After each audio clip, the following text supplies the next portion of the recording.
Srdečne vás vítam v dóme svätého Štefana, poslednej zastávke vašej púte cez Staré mesto. Stojíme pred milostivým obrazom Panny Márie z Póča alebo Peča, podľa výslovnosti, ktorý nesie meno podľa miesta svojho pôvodu v severovýchodnom Maďarsku, nedaleko dnešnej ukrajinskej hranice.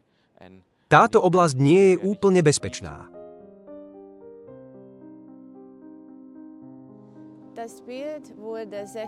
Obraz bol vytvorený v Maďarsku v roku 1675 a stal sa známy vďaka zázraku slz, ktorý sa odohral od 4. novembra do 8. decembra 1696.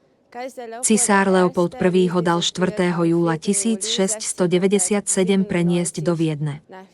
Len o 2 mesiace neskôr cisárske vojská zvíťazili v bitke pri Zente víťazstvo, ktoré bolo pripisované prítomnosti Panny Márie z Póča vo Viedni.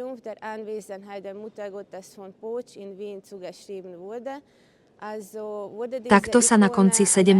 storočia táto ikona stala paládiom, ochranným obrazom Viedne a celej Habsburskej ríše, ako aj dôležitým pútnickým miestom nielen pre Viedenčanov, ale aj pre veriacich z celého Dolného Rakúska.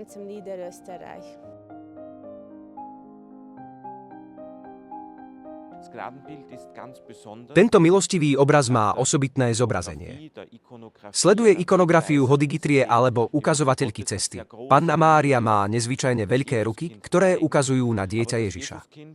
Čo však robí toto zobrazenie jedinečným, je skutočnosť, že Ježiško tu nedvíha ruku na požehnanie, ako je to obvyklé, ale ukazuje späť na svoju matku. To znamená, že sám Ježiš nás odkazuje na Máriu, ktorá je našou orodovníčkou a nesie naše prosby pred Boha mocným príhovorom. Aj vy ste pozvaní predložiť tu svoje úmysly s dôverou v Pannu Máriu. Ste pozvaní sláviť Eucharistiu, prijať sviatosť spovede, obrátenia a zmierenia a tak zakúsiť Božiu milosť.